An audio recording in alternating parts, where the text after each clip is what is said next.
नमस्कार दोस्तों, कैसे हैं आप लोग। आशा है आप लोग अच्छे होंगे।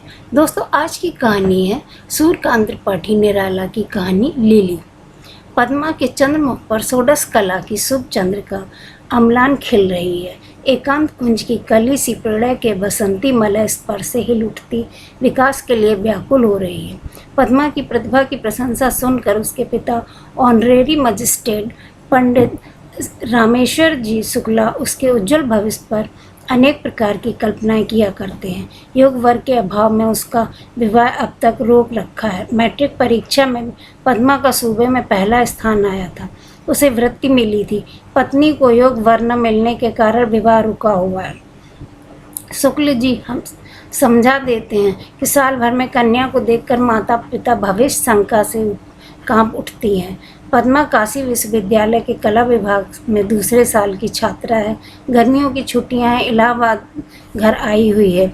उसके अब के पद्मा का आभार उसका रूप रंग, उसकी चितवन चलन कौशल वार्तालाप पहले से अभी बदल गए हैं।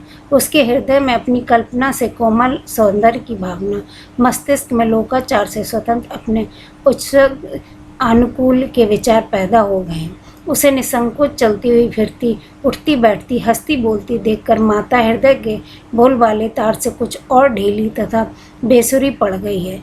एक दिन संध्या के डूबते सूर्य के सुनहरे प्रकाश में नील आकाश के नीचे छत पर दो कुर्सियां डलवा माता और कन्या गंगा का रजत सौंदर्य एकटक देख रही थी।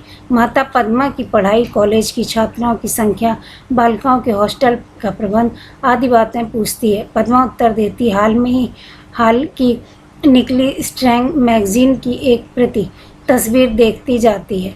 हवा का एक हल्का झोंका आया और खुले रेशमी बाल सिर से साड़ी को उड़ाकर गुदगुदा कर चला गया। सिर ढक लिया करो, तुम बेहया हुई जाती हो, माता ने रुखाई से कहा। पद्मा ने सिर पर साड़ी की जरीदार किनारी चढ़ा ली, आंखें नीची कर किताब के पन्ने पलटने लगी। पद्मा गंभीर होकर माता ने कहा, जी चलते हुए उपन्यास की एक तस्वीर देखते हुए नम्रता से बोली। मन से अपराध की छाप मिट गई। माता की वात्सल्य सरता कुछ देर के लिए बाढ़ सी आ गई। उठते उच्छ्वास में बोली, कानपुर में एक नामी वकील महेश प्रसाद त्रिपाठी हैं। एक दूसरी तस्वीर देखते हुए, उनका लड़का आगरा यूनिवर्सिटी में एमए है। मैं इस साल फर्स्ट आया है। पद्मा ने सिर उठाया, आंखें प्रतिभा से चमक उठी। तेरे पिताजी को मैंने भेजा था, वह परसों देखकर लौटे हैं। कहते हैं लड़का हीरे का टुकड़ा है, गुलाब का फूल है। बातचीत 10,000 में पक्की हो गई।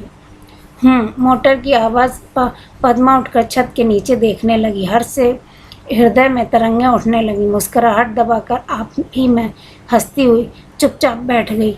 माता ने सोचा लड़की बड़ी हो गई, विवाह के प्रसंग से प्रसन्न हुई है। खुलकर कहा, मैंने पहले से तेरे पिताजी से कह रही थी कि यह तेरी पढ़ाई में के विचार में पड़े थे। नौकर ने आकर कहा, राजन बाबू मिलने आए हैं। पद्मा की माता जी ने एक कुर्सी डाल देने के लिए कहा। कुर्सी डालकर नौकर राजन बाबू को बुलाने नीचे उतर गया। तब तक दूसरा नौकर रामेश्वर जी को भेजा गया। पद्मा की माता के पास आया और कहा, जरूरी काम से कुछ देर के लिए पंडित जी जल्द बुलाते हैं। जीने से पद्मा की माता उतर रही थी। रास्ते में राजेंद्र से भेंट हुई। राजेंद्र ने हाथ जोड़कर प्रणाम किया। पद्मा की माता ने कंधे पर हाथ रखकर आशीर्वाद दिया और कहा, चलो पद्मा छत पर है, बैठो, मैं भी आती हूँ। राजेंद्र जज का लड़का है।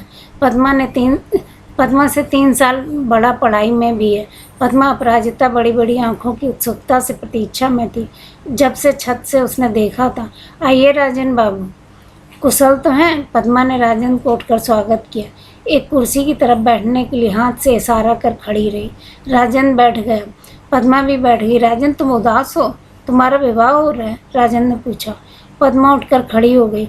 बढ़कर राजेंद्र का हाथ पकड़कर बोली, राजन, तुझे मुझ पर विश्वास नहीं है? जो प्रतिज्ञा मैंने की है, हिमालय की तरह उस पर अटल रहूंगी। पद्मा अपनी कुर्सी पर बैठ गई। मैगजीन खोलकर उसी तरह पन्ने में नज़र गड़ा दी। जीने से आहट मालूम दी। माता निगरानी की निगाह से देखती हुई आ रही थी। प्रकृत स्तब्ध थी। मन वैसे ही अन्वेषक चपलता। क्यों बेटा, तुम इस साल बीए हो गए? हंसकर पूछा। जी हाँ, सिर झुकाकर राजेंद्र ने उत्तर दिया। तुम्हारा विवाह कब तक करेंगे तुम्हारे पिताजी, जानते हो? जी नहीं। तुम्हारा विचार क्या है? आप लोगों से आज्ञा लेकर विदा होने के लिए आया हूँ। विलायत भेज रहे हैं पिताजी, नम्रता से राजेंद्र ने कहा। क्या बैरिस्टर होने की इच्छा है? पद्मा की माता ने पूछा। जी हाँ, तुम साहब बनकर विलायत से आना और साथ एक मैम भी लाना, मैं उसकी शुद्धि कर दूंगी। पद्मा हंसकर बोली। नौकर ने एक तस्तरी पर 2 प्यालों में चाय दी, 2 रकाबियों पर कुछ बिस्किट और केक, दूसरा एक मेज उठा लाया। राजेंद्र और पद्मा की कुर्सी के बीच रख दी, एक धुली तौलिया ऊपर से बिछा दी। सासर पर प्याले और रकाबियों पर बिस्किट और केक रखकर नौकर पानी लेने गया। दूसरी आज्ञा की प्रतीक्षा में खड़ा रहा।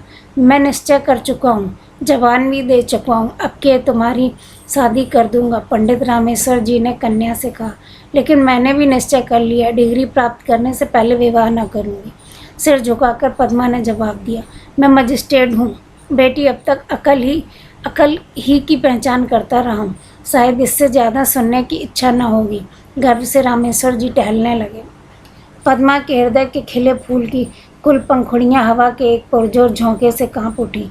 मुक्ताओं सी चमकती हुई 2 बूंदें पलकों के पत्रों में झड़ पड़ी। यही उसका उत्तर था। राजन जब आया, उसकी तुम्हारी माता को बुलाकर मैंने जीने पर नौकर भेज दिया था, एकांत में तुम्हारी बात सुनने के लिए। तुम हिमालय की तरह अटल हो, मैं भी वर्तमान की तरह सत्य और दृढ़ हूँ। रामेश्वर जी ने कहा, तुम्हें इसलिए मैंने नहीं पढ़ाया कि तुम कुल कलंक बनो। अब यह सब क्या कह रहे हो? आप ये सब क्या कह रहे हो? चुप रहो। तुम्हें नहीं मालूम, तुम ब्राह्मण कुल की कन्या हो, वह क्षत्रिय घराने का लड़का है, ऐसा विवाह नहीं हो सकता। रामेश्वर जी की सांस तेज चलने लगी, आंखें भौं से मिल गईं। आप नहीं समझे मेरे कहने का मतलब। पद्मा की निगाह कुछ उठ गई। मैं बातों का बनाना आज 10 साल से देख रहा हूँ। तुम मुझे चराती हो। ये वह बदमाश लूटता बहुत है। आप अदालत के अफसर हैं, अभी अभी आपने कहा था कि अब तक अकल की पहचान करते रहे हैं। यह आपकी अकल की पहचान है? आप इतनी बड़ी बात राजन को उसके सामने कह सकते हैं? बतलाइए, हिमालय की तरह अटल सुन लिया तो इससे आपने क्या सोचा है? आग लग गई जो बहुत दिनों से पद्मा जी की माता जी के हृदय में सुलग रही थी। हट जा मेरी नज़रों से बाहर, मैं समझ गया। रामेश्वर जी क्रोध से कांपने लगे। आप गलती कर रहे हैं, आप मेरा मतलब नहीं समझे। मैं भी बिना पूछे हुए बतलाकर कमज़ोर नहीं बनना चाहती। एक पद्मा जेठ की लू में झुलस रही थी। स्थल पद्म सा चेहरा तमतमा रहा था। आँखों की 2 सीपियाँ मुस्कुराकर 2 मुक्ताएं लिए सगर्भ चमक रही थीं। रामेश्वर जी भ्रम में पड़ गए, चक्कर आ गया। पास की कुर्सी पर बैठ गए, सर हथेली से टेक कर सोचने लगे। पद्मा उसी तरह खड़ी दीपक सी निष्कंप शिखा सी अपने प्रकाश में जल रही थी। क्या अर्थ है, मुझे बताओ, माता ने बढ़कर पूछा। मतलब है, राजन को संदेह हुआ था, मैं विवाह कर लूँगी। यह जो पिताजी पक्का कर रहे हैं, उसके लिए मैंने कहा था कि मैं हिमालय की तरह अटल हूँ, ना कि यह कि मैं राजन के साथ विवाह करूँगी। हम लोग कह चुके थे कि पढ़ाई का अंत होने पर दूसरी चिंता करेंगे।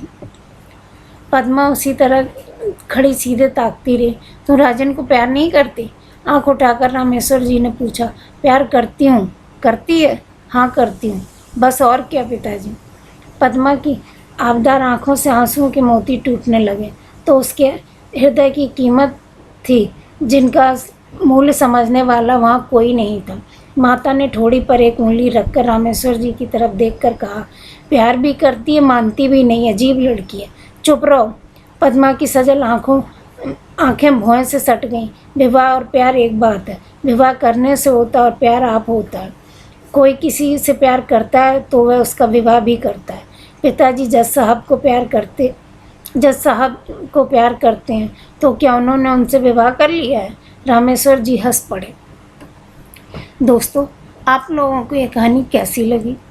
अगर आप लोगों को यह कहानी अच्छी लगी है या आप छात्र हैं तो प्लीज़ इसे लाइक कीजिए, सब्सक्राइब कीजिए और सपोर्ट कीजिए। धन्यवाद। इसका अगला पार्ट हम बहुत जल्दी लेके आएंगे। धन्यवाद।